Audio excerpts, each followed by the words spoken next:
Ça s'est donc passé sur l'île d'Oléron. C'est le parcours de cet homme. Il a 35 ans, présenté comme un marginal. Il vivait sur place, il vivait de petits boulots, stupéfiants, alcool, pas connu des services de renseignement. Mais enfin, quand même, il a pris sa voiture et durant 35 minutes, il a fauché des gens sur l'île d'Oléron. Oui, 35 minutes d'un périple meurtrier. Il y a 2 personnes qui sont toujours hospitalisées en urgence absolue, dont une jeune femme qui était la collaboratrice d'un député local. Cet homme de 35 ans est présenté comme un marginal.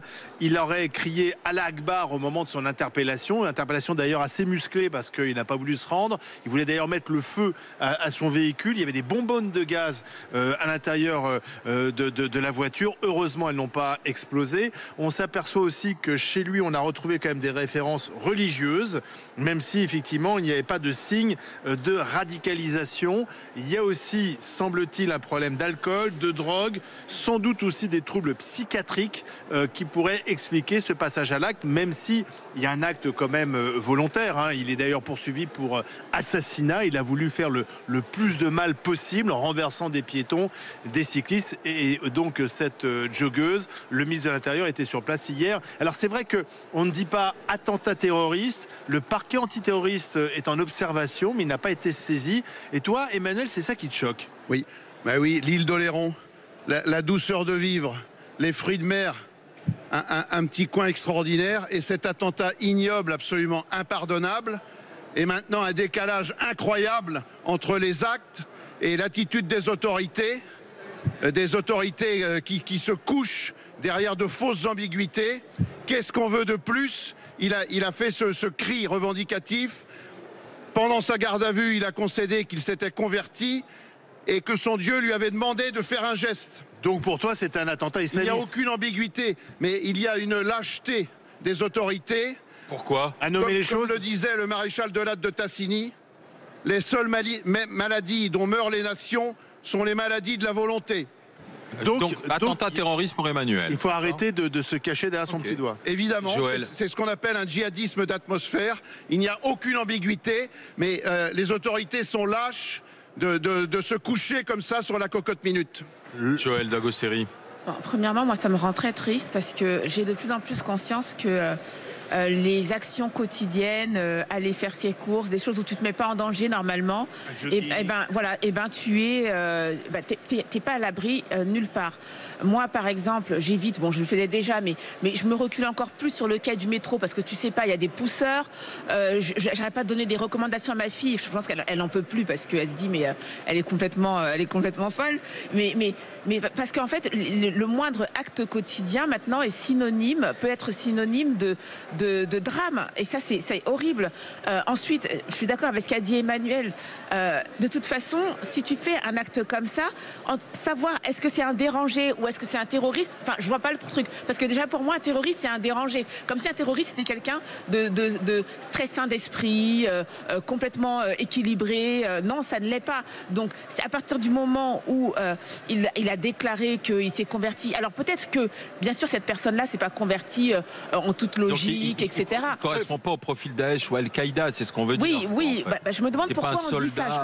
Je connais pas ce monsieur, mais je me demande, j'aimerais en savoir plus sur son profil, notamment sur son ethnicité, si je peux dire ça comme ça, parce que je me demande. C'est parce qu'il est blanc, entre guillemets, que on ne veut pas dire qu'il est terroriste, parce que ce serait peut-être un arabe ou un maghrébin, on dirait tout de suite, ah bah oui, il a dit à l'Akbar, on a retrouvé machin. Il s'appelle Jean. Non mais peu importe. Il est d'Ordonne, depuis 10 ans il vivait sur l'île d'Oléron. Je comprends pas cette pudeur sur ce truc-là. Moi je crois que c'est parce que il est blanc, tout simplement. Ils disent pas qu'il est pas terroriste. Ils disent ça vient de se passer. Non, Monsieur Nunez a fait beaucoup de précautions d'usage. Oui, ils mettent une précaution d'usage, mais après ils vont l'assumer totalement. Ça vient de se passer. Une précaution d'usage avec le cri qu'il a proféré. On ne peut pas compatir aux victimes tout en niant la nature de l'acte criminel. C'est une lâcheté sans nom. peu importe que ce soit terroriste, il y a l'acte qui est ignoble, c'est qu'on a des tarés partout. Et moi, ce qui me fait très peur, et là je rejoins Joël, c'est se dire, parce qu'on avait tendance à dire que des atrocités comme ça se passaient toujours dans des grosses métropoles, des capitales. Maintenant, dans n'importe quel coin retiré de France, voilà. il y a ce danger-là. On a affaire à des gens qui sont complètement déséquilibrés pour une raison X ou Y et qui doivent être sanctionnés. Mais pourquoi ne pas utiliser le terme terroriste à la limite, parlons même pas de l'islamisme. Pourquoi ne pas dire quand quelqu'un prend sa voiture délibérément et fonce sur les gens qui sont sur la route pour faire le maximum de victimes, ça s'appelle terroriser la population. Et d'ailleurs, sur l'île d'Oléron, ça va laisser des marques, des traces. C'est-à-dire que maintenant, les gens, quand ils iront se balader, etc., ils auront ça en tête. Donc, il a réussi d'ailleurs son coup. Il a terrorisé les habitants de l'île d'Oléron. D'accord, mais sur la définition du mot terrorisme, je suis d'accord avec toi. Mais pensez, on le fait différemment. C'est-à-dire qu'instantanément, ils disent c'est un acte terroriste. Voilà. Parce qu'il a crié la fameuse phrase. Mais déjà, même son mode opératoire. Que t'envenimes le truc, ça peut faire péter dans la gauche. Rien du tout. Ah, vous le savez très bien. Que mais non, oui, ça veut dire quoi envenimer? Mal nommer les choses, c'est pire. Ça veut dire quoi envenimer le truc? Pourquoi tu dis ça envenime? Ça veut dire quoi? Il les nomme pas.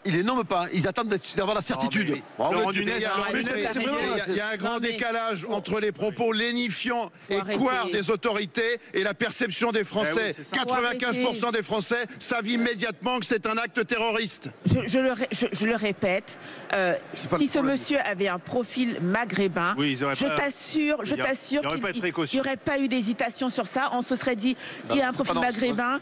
Il aurait eu la même hésitation. Non. C'est pas vrai. C'est une couardise, c'est une reculade, c'est une lâcheté. Joël, j'espère qu'il y aurait eu la même hésitation. Parce que s'il n'y a pas la même hésitation, alors je te rejoins à 100%. Mais j'espère qu'il y aurait eu la même hésitation avant. Pourquoi hier, on a cru bon de préciser qu'il était caucasien? Déjà, c'est une expression qu'on utilise assez rarement. Et il était d'origine caucasienne. Donc, en fait, on ne veut pas dire qu'il est blanc, quoi. C'est-à-dire qu'il est d'origine. Pourquoi tout d'un coup cette précision qu'on ne fait jamais habituellement? Mais oui. Et moi, ça m'a choqué. Pardon, Yves. Je trouve que on a tout d'un coup utilisé des mots qu'on n'utilisait pas auparavant. Monsieur Nunez nous a expliqué que c'était pas à lui de qualifier ce qui c'était, mais c'était la justice. Comme si, en tant que ministre de l'Intérieur, il pouvait pas qualifier les choses. Ça aussi, c'est la première fois que j'entends ça. Il est quand même habilité à qualifier les choses en tant que ministre de l'Intérieur. Et après, on dit que c'est un alcoolique. Mais moi, je ne connais aucun pilier de bar qui prend sa voiture pour rouler sur des gens. Non, il y en a. Faut pas dire ça non plus. Des accidents de la route, on va pas quand même dire que l'alcool rend intelligent non plus. Il faut arrêter. Non. Qui ont des accidents, non mais Yves, trop vite, qui ont des accidents de voiture, oui, qui montent dans la voiture en disant pendant 35 minutes, 35 minutes. Il y en a bien sous l'effet de l'alcool qui doivent faire des choses comme ça aussi, malheureusement. Non, pas pendant 35 minutes pour écraser un maximum de gens. C'est une méthodologie du djihadisme. Préméditation, en fait. Il y a une préméditation. C'est pas la même chose que quelqu'un qui pète un câble tout d'un coup parce qu'il est sous l'effet d'alcool. On va aller en Corse retrouver un fidèle des GG, c'est Manu, il est chauffeur poids lourd. Bonjour Manu. Salut, ça va les amis? Salut Manu, tiens, j'ai pas vu le stand Corse ici au métier de l'artisanat. Oui, on a eu les confitures. Oui, mais le stand, on va aller les voir tout à l'heure. Vous savez quoi? Je vais en profiter 2 minutes, j'ai le micro, j'ai le téléphone. Il y a un jeune à Solenzar, il fait des montres. D'accord. Il s'appelle Monsieur Le Meur, c'est un jeune du village, il fait des montres, de très très belles montres, de manufacture magnifique. Et c'est du made in Corsica. D'accord, voilà. Parfait. À noter, ok. Alors Manu, terrorisme ou pas terrorisme? Bien sûr que c'est du terrorisme. Et comment on peut ne pas dire que c'est du terrorisme? Excusez-moi, c'est horrible. J'en arrive à rire de cette connerie qui a été dite. Je dis, mais bien sûr que c'est du terrorisme. Le mec, il fauche des voitures. Le terrorisme, c'est quoi? C'est semer la terreur, faire du mal, tuer des gens. Peu importe les causes. C'est la base du terrorisme, c'est ça. Et en plus, derrière, il porte allégeance avec ce fameux Allah-Akbar à une cause. Voilà, maintenant, la cause, elle est islamiste. D'accord? Parce qu'il ne faut pas tomber dans le panneau, moi, je pense, de la race, ou de l'arabe, ou du français, du machin. Moi, je pense que c'est plus vicieux que ça. C'est-à-dire que c'est très emmerdant. C'est un gros caillou dans la chaussure, une fois de plus. Parce que là, qu'est-ce qu'on va dire? Il faut faire baisser les stats. On va essayer de faire croire aux gens que c'est pas un acte terroriste, parce que le bilan de notre ami le président, il est pas terrible. Alors, oui, et puis Manu, en plus, ça lui fait mal aussi. Il y a aussi autre chose qui peut agacer. Rappelez-vous ce qu'avait dit Daesh à l'époque, Ouais. parce qu'on a oublié Daesh, mais Daesh, Oui. il avait dit prenez les voitures, les couteaux, n'importe quoi, allez dans la rue, tuez Oui, des c'est un gens. mode Il opératoire. a fait exactement la même chose, le mec. Il a respecté les Et c'est pas la préceptes, hein. première fois qu'on voit des gens avec une voiture foncer dans la foule, les marchés de Noël. On a vu ça en France, en Allemagne. Mais On a Manu, vu ça moi, à il y a ce il y a aussi. On a vu ça. Il y a à Nice, bien sûr, bien sûr. À Nice, c'est ce qui s'est passé. Exactement. Mais Manu, en plus, il y a tout un débat sur savoir s'il est équilibré ou déséquilibré. Comme s'il y comme avait si, des non, terroristes équilibrés. équilibrés. Comme si un kamikaze qui se rejoins veut Joël à exploser, 100%. c'était quelqu'un d'équilibré. Enfin, voyons. Mais je Non, rejoins mais Joël à c'est- 100%.